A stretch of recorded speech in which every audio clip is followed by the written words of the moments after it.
Hello, friends, and welcome to Soul Channel, a place to gather for seekers to raise consciousness, normalize spirituality, and change the world.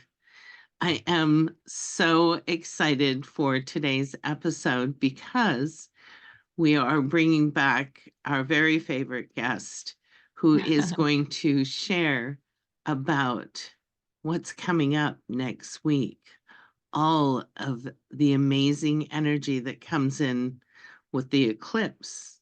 And for me, when I was channeling each of my sets of guides last week, they were very specific that this is the tipping point.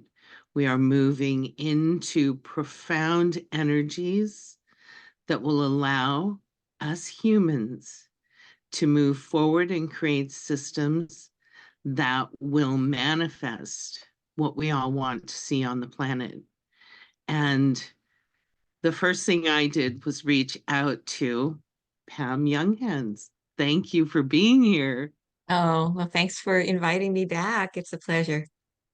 Uh, I'm very excited for today. And as I said, my guides were all about the shifting of energies. And specifically as it relates to manifesting what we want to bring into our world. But what I want to lean into is, Pam, your wisdom around the eclipses. Can you Mhm. share your knowledge with us? I would love to. Favorite subject or things that have to do with astrology. So I'm going to start off with, I'm going to use my crystals for a little demonstration. We're going to start off with a physical science kind of moment so that we understand what's going on with eclipses. Because we have a new and full moon every every month. And yet we get eclipses. They only turn into eclipses twice a year. So why the heck is that? Well, so here's the Earth, sun is over there, here's the moon. We tend to think of the moon just, rotating around the Earth, but what happens is that the moon's orbit is actually on a tilt. So it starts off here, the next time around it's a little bit higher, then it's a little bit higher, and then at a certain point through the year, it's exactly lined up with the sun and the moon, I mean the sun and the Earth, and then it's above it. So and then it comes back down. So twice a year, when the moon is on the same plane as the sun and the earth, that's when we get eclipses. So there's the sun over there. So this is a full moon, or a total lunar eclipse is when that alignment is so exact that the earth is completely blocking the light from the sun from reaching the moon. So the moon turns kind of reddish brown. That's a total lunar eclipse. Now, a total solar eclipse, the sun and the moon are on the same side of the earth. But again, that alignment is so exact. And of course, the moon looks big because it's close to the earth, that now the moon is blocking the sun's light from reaching the earth. So we have a total solar eclipse. And there are partial eclipses when the alignment isn't exactly right. But I wanted to start off with the physical, what's going on physically. So I'm hope did that make sense? Did it all make 100%. Yeah, that was okay, good. perfect. I don't think I've heard it explained so clearly. So thank you. Oh, good. I'm a Taurus. I like to ground things. I like to have them be practical. And so in astrology, there are points in the chart called the south node and the north node. These are very important because in astrology, eclipses happen when the moon is within a certain proximity of one of these points. So the south node, you can call it the karmic past. It's those behaviors, those attitudes, those collective issues that are a part of our past. The north node represents our soul's path of evolutionary growth. So every time we get an eclipse, it can be a south node eclipse. The moon's closest to the south node, which means it's bringing forward karmic issues for us to resolve. Or it can be a north node eclipse, which is, oh, it's pulling us inexorably, great word, inexorably into our into our evolutionary future. So that's astrologically what happens. And that's helps explain, I think we called this, what we call this, eclipse season when fate lends a hand, because these are karmic points. They really do have a lot to do with our destiny, we might say. All right, so I went through the definition. So during eclipse season, just like the sun and the moon and the earth, events line up to help us shift out of the karmic past and into the karmic future. So it's enabling a fulfillment of our greater destiny. And this is both on an individual level and on a collective level. So during eclipse season, and let me just describe what I call eclipse season, because different astrologers have different definitions of it. So we have a solar eclipse and a lunar eclipse. They're 2 weeks apart. I believe that eclipse season starts at the lunation before the first eclipse. So in this case, we have a lunar eclipse first. So I believe that eclipse season started with the new moon a couple of weeks ago. Then we have the 2 weeks in between eclipses, and then we have the 2 weeks after, in this case, the solar eclipse until the next lunation. So to me, I give it like a 6 week entry point, a 6 week portal, we might call it.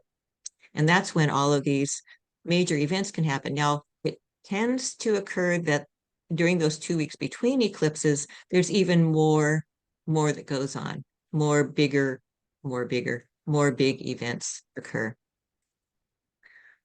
So what to expect during eclipse season? To me, especially in those 2 weeks between eclipses, it feels like really surreal. It's almost like, we're between worlds in a sense. I never feel like I'm quite grounded. I'm never quite touching earth in the way that I would normally expect. Life just seems a little bit strange in a sense. We can, especially around the lunar eclipse, which is this next week on March 25th, we're going to have emotions and reactions be stronger than usual. That's always true with a full moon, but even more exaggerated with the lunar eclipse. In fact, we can kind of think of, if people are used to thinking of a new moon as being new beginnings, and then a full moon being awareness and completions, you can think of a solar eclipse as being kind of a mega new moon, and a lunar eclipse as being a mega full moon. So they carry some basic similarities in that regard. So surprising events happen very quickly. We need to be flexible because things are changing so much. And as I said, we may not feel grounded. So we need to find ways to support ourselves. In this way, it's very similar to what we described last time. We talked about, well, how do we support ourselves when there are lots of solar flares and that kind of thing? So grounding is very important, taking really good care of our bodies, doing our best not to overreact, connecting with our soul. And I love if you've ever just sat for a moment, don't have to be a deep meditation, but sat for a moment, just called in the energy of your soul. It's just like this immediate blanket of peace. And if we can do something like that when there's a lot of change going on, that can be really helpful. So, all this making sense so far? This is brilliant. Exactly, I think the information we all need to have as we continue to navigate the energies, because I agree. I think this started several weeks ago. We're feeling this ramp up of energy. And for me, when you talked about making sure we're not reactive, that we stay responsive, it feels very much emotions and water element has dropped in very strongly for me as I'm listening to you talk. So this is phenomenal framework. Okay, good. And I would agree. The moon controls the tides, it controls the waters in our bodies. So there's very much a water element involved, especially with the full moon, which is what we're coming up to.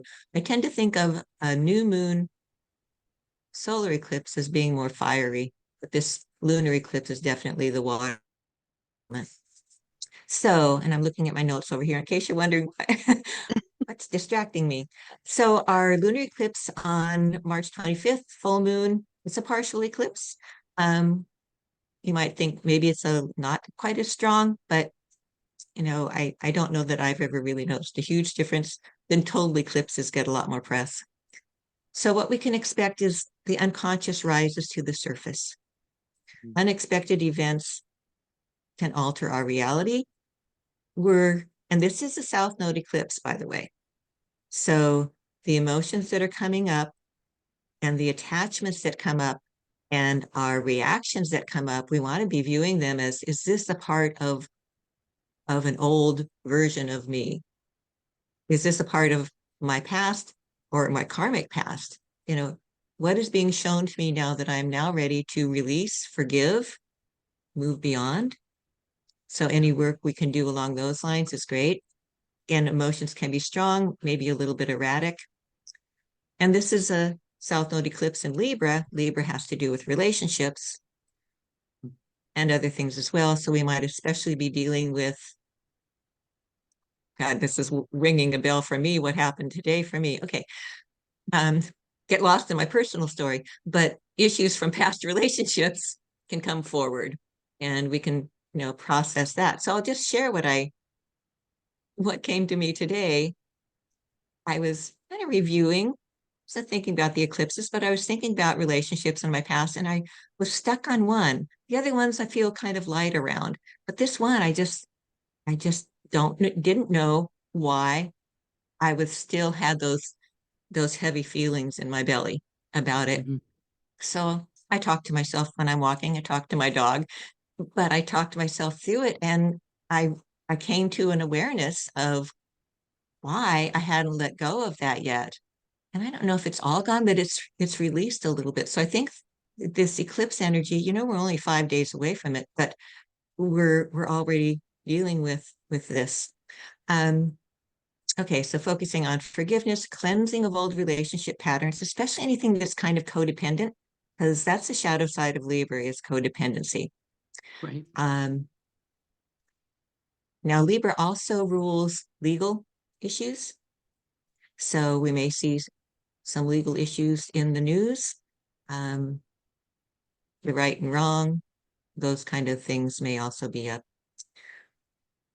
A couple of things specific for this eclipse. It involves the planet Pluto in a really positive way, which can increase our psychic perceptions, our intuition, and our sense of aligning more fully with our sense of purpose and mission, which is lovely.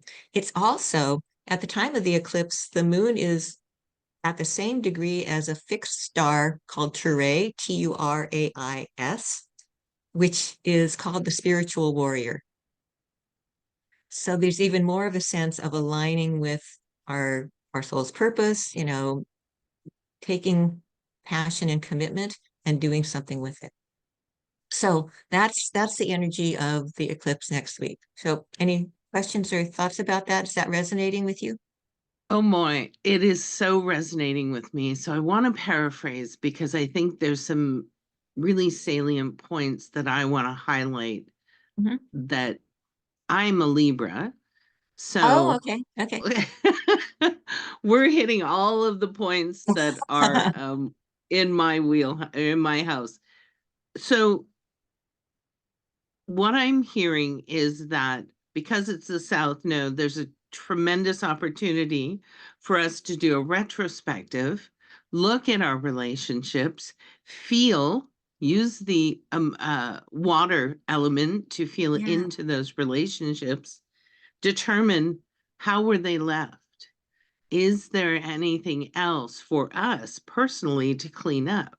It has Mhm. nothing to do with the other person. It's about how we have resolved that relationship or how we interact with that relationship at this point of time. Is that accurate? Yeah, that's perfect. Great. Yeah. Excellent. And and then as we move through releasing, and what a tremendous opportunity that is. Mhm. We can always heal things to new levels, to um, greater depths. And then as we're healing those relationships, releasing that energy that we've bound around those perceptions that we've held, we have also this tremendous opportunity to step into the energy of soul-led life, moving Mhm. into our mission, allowing ourselves to fully integrate into what wants to be born from this human soul connection. And um, for me, that's the ultimate, right? If we can Mhm. ride that wave and take advantage of opportunity, we Mhm. don't have to be prescriptive. We don't have to nail it down to all the details. What we need to do is be open. Would you agree with that? Oh, yeah, definitely. Even looking back to my experience of today, I didn't have a script and hadn't planned to go through this, but it was just following the thread of what was coming forward, and letting that kind of guide me. Yeah, beautiful. I love that. So Okay, please great. continue. Okay. Now, the eclipse, of course, is getting all the big press, is the one on April 8th, because it is a total solar eclipse. So the sun is going to be very black. It's also getting a lot of press in our country because it's the path of totality is going from like Mexico across Texas and then up across to the east coast of the US. So it's going to be visible in various parts of the US, which of course everybody's excited about. And I think there is something to be said for really experiencing it. But the whole planet works with the energies of eclipses. It's not only the people that are in that path of totality. So I just wanted to talk about that. So just like we think, this is a new moon. So think of it as being a mega new moon, profound endings, profound new beginnings, revelations, karmic completion, new potentials opening up. So it has a strong evolutionary impact. This is a North Node eclipse. So the moon is Uh, closest to the North Node. Um, it encourages us to be all those qualities of Aries, enterprising, courageous, entrepreneurial, confident. And eclipses in general often involve, it is that kind of destiny imprint that it feels like events can happen around us that kind of move us forward. So that's something we might expect as well. Now, what's so interesting, and I love that you use the word healing in there when you were talking, because this eclipse, the time of the eclipse, the sun and the moon, Mercury, planet of information, ideas, Chiron, called the wounded healer, yeah. which has a lot to do with healing our inner child, and Eris, dwarf planet Eris. And I'll explain what she's about. They're all at the same degree. They're all at 19 degrees of Aries.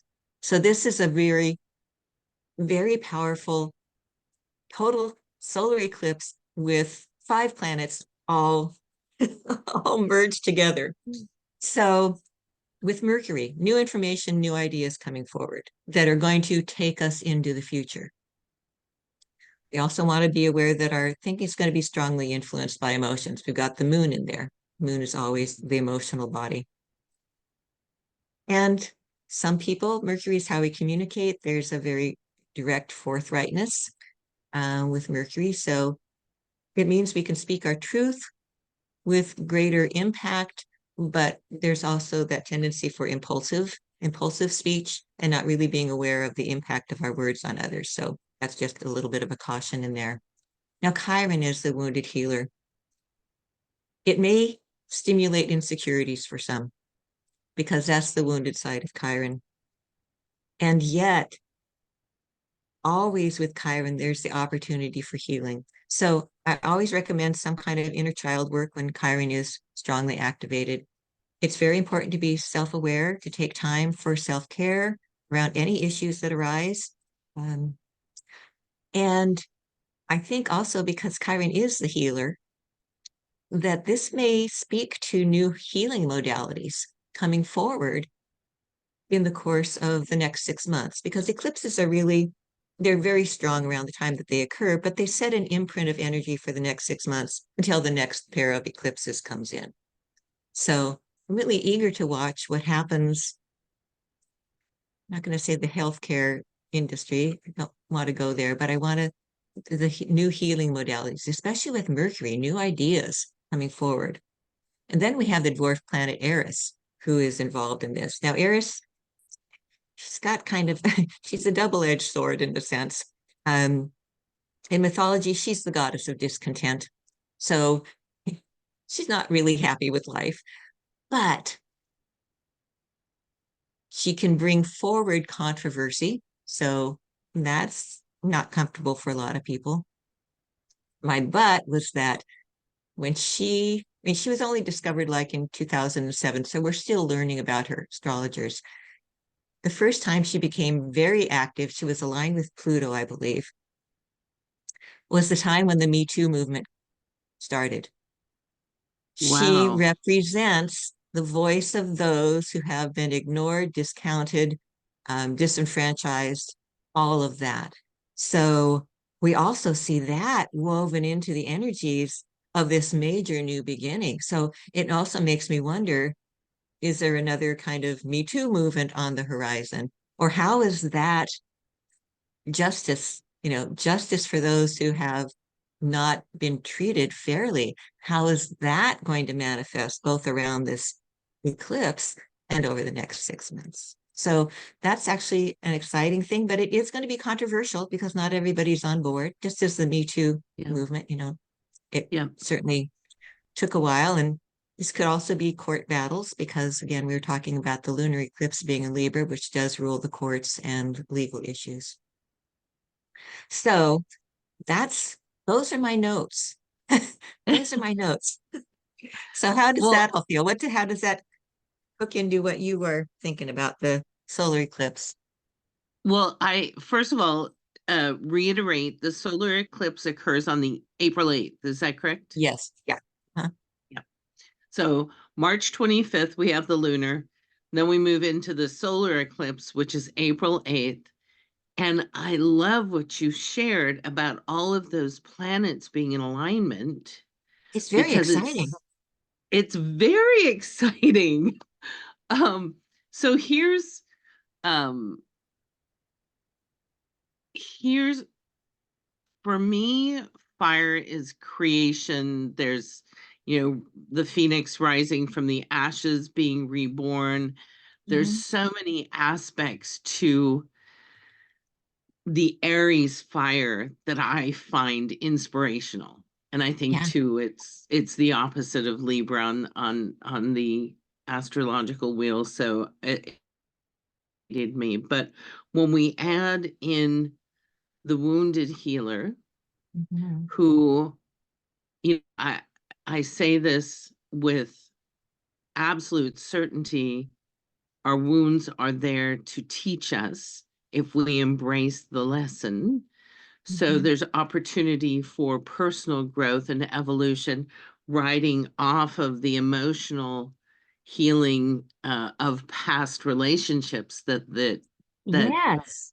the first Yeah. eclipse, the lunar eclipse, is offering us. So it to me, there feels like this continuation of personal evolution, personal growth, and moving any blocks or uh, unresolved challenges Mm. out of our way so that we can fully self-realize at a higher level. Perfect. So when I feel into it, it feels very aspirational as Mhm. well as inspirational. The second thing that dropped in, and this is so we have legal, right? Coming and then we have Eris, you said, who is the discontented, um, which sparked the Me Too movement, which highlighted Mhm. community dissatisfaction and a wrong that needed to be corrected. But for me, it also highlighted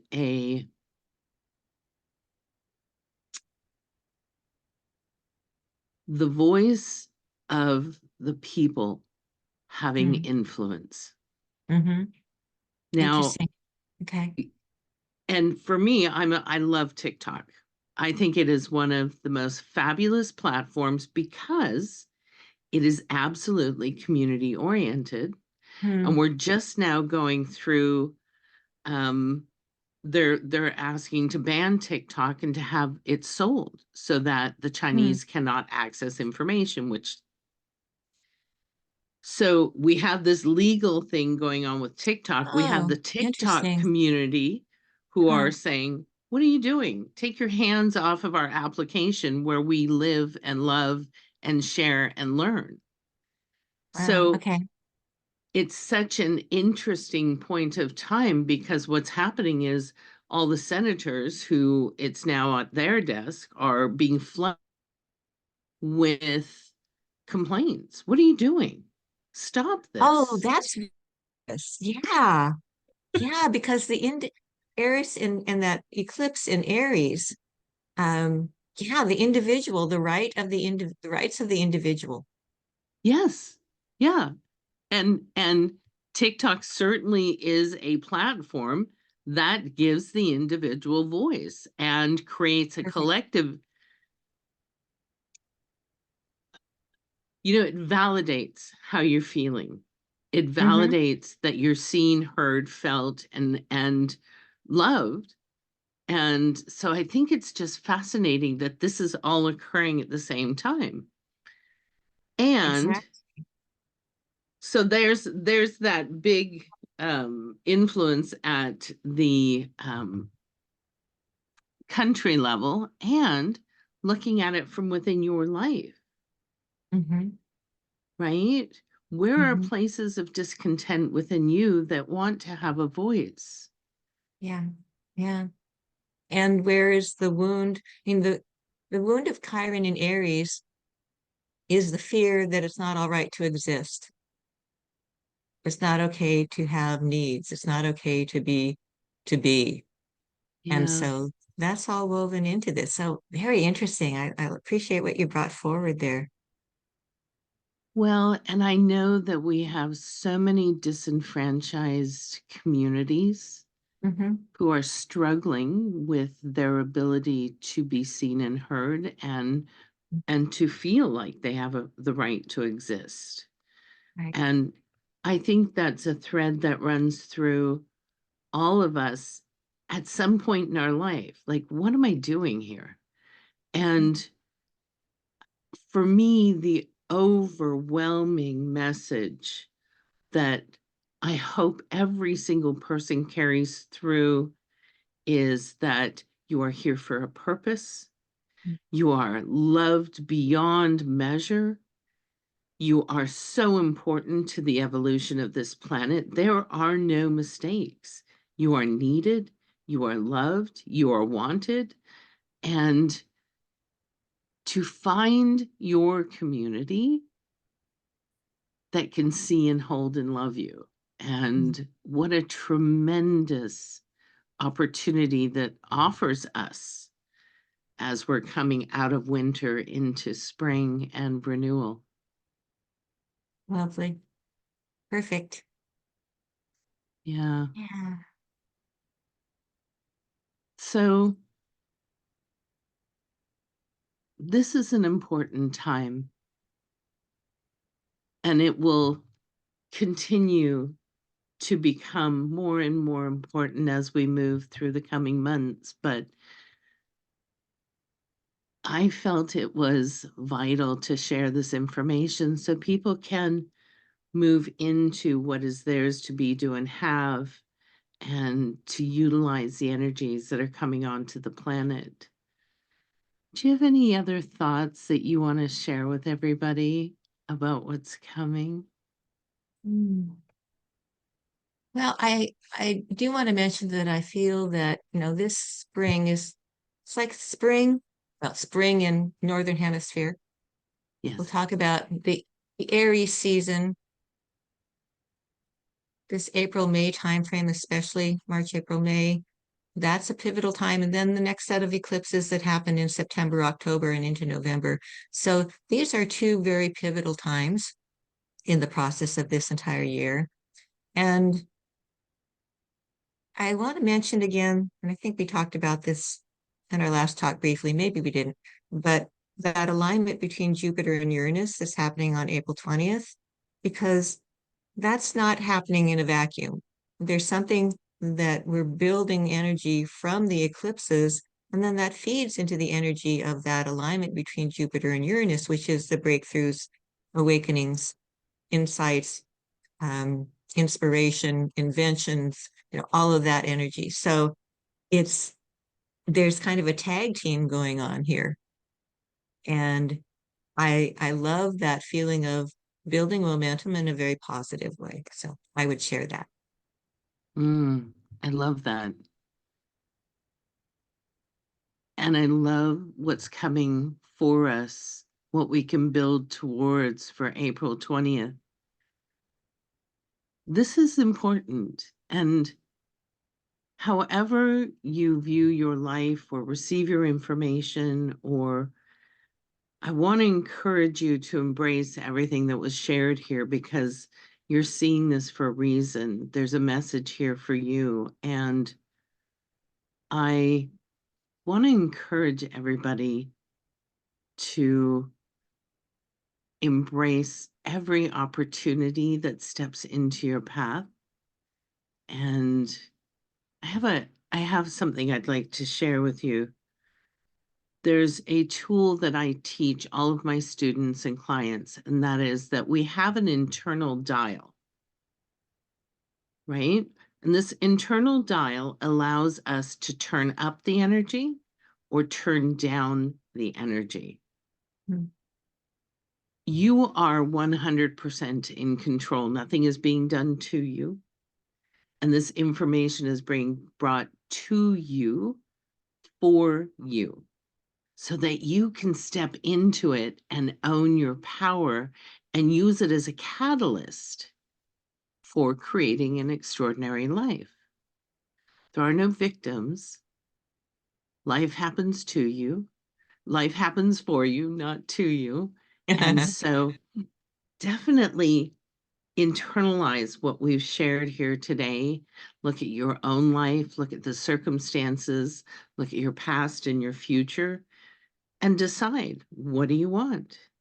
Because the moment you decide and you start feeling into that affirmation, your guides, your soul, the universe conspires to bring you the people, places, and things to support that unfolding in the way that is optimal for you. So powerful times, don't you think? Oh, definitely. Yeah. Yeah. As always, Pam, our conversations just inspire me and open channels within me for new information. And thank you so much for coming on and sharing. I know it helps me a lot. So thank Well, you. I enjoy talking with you. It's a very